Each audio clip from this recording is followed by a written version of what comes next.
Hello everyone, my name is Nicholas Renjonathan from Padang State University. I am from the Informatics Engineering Study Program with an ID 213433033. In this video, I want to share about how to use simple present tense, present continuous tense, and simple past tense. Let's start with simple present tense. Simple present tense digunakan untuk menjelaskan apa yang terjadi saat ini. Selain itu, simple present tense digunakan untuk menjelaskan kebiasaan yang dilakukan secara terus-menerus. Uh, dan simple present tense ini dibagi dua dalam penggunaannya atau rumusnya. Ada yang menggunakan to be dan juga ada yang menggunakan verb. Nah, kita akan bahas yang menggunakan to be terlebih dahulu. Untuk kalimat positifnya, rumusnya adalah subject plus to be plus adjective atau noun. Sedangkan untuk kalimat negatifnya, subject plus to be plus not plus adjective atau noun. Dan untuk kalimat interrogatifnya menjadi to be plus subject plus adjective atau noun. Terdapat beberapa catatan dalam penggunaan rumus ini. Yang pertama, to be am hanya digunakan untuk subjek I saja. Yang kedua, to be is digunakan untuk subjek tunggal seperti he, she, it, dan kata penggantinya. Lalu yang catatan yang terakhir, to be are digunakan untuk subjek jamak seperti you, they, we. Contoh dari penggunaan simple present tense dengan menggunakan rumus to be yaitu untuk kalimat positifnya I am sad, kalimat negatifnya menjadi I am not sad, kalimat interrogatifnya menjadi am I sad. Lalu untuk simple present tense yang menggunakan verb, rumusnya seperti ini. Yang pertama, untuk kalimat positifnya, rumusnya adalah subject plus verb one plus object plus adverb of time. Untuk kalimat negatifnya menjadi subject plus do atau does plus not plus verb one plus object plus adverb of time.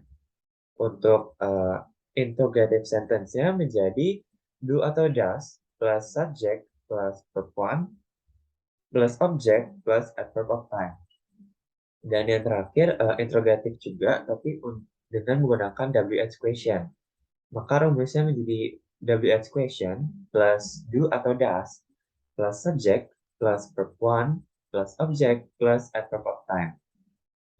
Terdapat catatan dalam penggunaan rumus ini. Yang pertama, verb one akan ditambahkan dengan s, is, atau ies di akhiran verb untuk subjek he, she, dan juga it. Lalu, do digunakan pada subjek jamak seperti I, you, we, they. Lalu does digunakan untuk subjek tunggal seperti he, she, it. Dan catatan yang terakhir yaitu verb one akan kembali ke bentuk asalnya, yaitu tidak menggunakan s atau is atau ies tadi, ketika disandingkan dengan does untuk subjek he, she, it.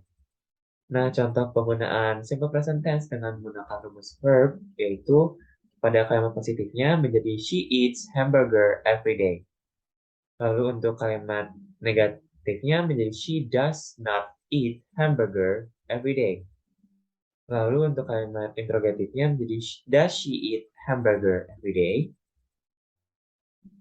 Selanjutnya kita akan present continuous tense. Nah, present continuous tense ini memiliki beberapa fungsi. Yang pertama, digunakan untuk mendeskripsikan tindakan yang sedang berlangsung. Yang kedua, untuk membicarakan pekerjaan yang berlangsung sejak lama dan masih dikerjakan sampai saat ini. Lalu juga bisa digunakan untuk menjelaskan mengenai tren. Rumusnya hanya ada satu, yaitu menggunakan to be dan verb ing, tidak seperti simple present tense tadi, yaitu untuk kalimat positifnya menjadi subject plus to be plus verb ing, untuk kalimat negatifnya menjadi subject plus to be plus not plus verb ing, lalu untuk kalimat negatifnya menjadi to be plus subject plus verb ing. Dengan beberapa catatan, yaitu yang pertama, jika ada dua verb ing, maka tidak perlu menggunakan to be lagi di verb ing yang kedua. Jadi hanya perlu menggunakan to be di verb ing yang pertama. Lalu juga kita bisa menambahkan a verb sebelum verb in, seperti still, always. Contohnya untuk kalimat positif pada present continuous tense, seperti you are playing basketball. Sedangkan untuk kalimat negatifnya menjadi you are not playing basketball. Dan untuk kalimat interrogatifnya, are you playing basketball? Dan untuk kalimat WH questionnya menjadi what are you doing? Dan untuk menjawabnya biasanya menggunakan format yes atau no, lalu subject, dan diakhiri dengan to be atau to be not. Dan yang tenses yang terakhir yaitu simple past tense. Fungsi dari simple past tense ini adalah untuk mendeskripsikan aktivitas atau kejadian yang terjadi di masa lalu. Rumusnya itu ada dua seperti simple present tense, yaitu rumus yang menggunakan to be dan juga rumus yang menggunakan verb. Nah, untuk rumus yang menggunakan to be, kalimat positifnya adalah subject plus was atau were plus adjective atau noun. Lalu untuk negatifnya menjadi subject plus was atau were plus not plus adjective atau noun. Lalu yang terakhir untuk kalimat interrogatifnya menjadi was atau were plus subject plus adjective atau noun.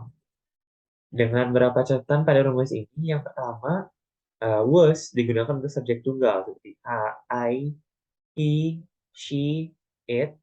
Lalu were digunakan untuk subjek jamak seperti you, they, we. Lalu contoh untuk penggunaan rumus simple past tense menggunakan to be. Untuk kalimat positifnya misalnya seperti he was here yesterday. Jika dinegatifkan jadi he was not here yesterday. Untuk kalimat interrogatifnya was he here yesterday. Lalu rumus yang kedua dari simple past tense itu jika menggunakan verb. Rumus untuk kalimat positifnya yaitu subject plus verb to plus bla bla bla. Lalu untuk kalimat negatifnya menjadi subject plus did plus not plus verb one plus bla bla bla. Lalu untuk interrogative sentence-nya menjadi did plus subject plus verb one plus bla bla bla. Ada beberapa catatan. Yang pertama, did ini digunakan untuk semua subjek, tidak terkecuali. Dari tadi kan kita lihat untuk subjek tunggal ini ya begini, untuk subjek jamak yang lain juga. Tapi untuk simple past tense menggunakan verb, did ini digunakan untuk semua subjek, dari subjek tunggal sampai subjek jamak, dari I, you, they, we, he, she, it, dan penggantinya. Lalu catatan yang kedua, jika disandingkan dengan did, semua verb to akan kembali menjadi verb one, menjadi ke bentuk asalnya. Itu contoh dari rumus simple past tense menggunakan verb. Misalnya untuk kalimat positifnya, my friend came to my party last night.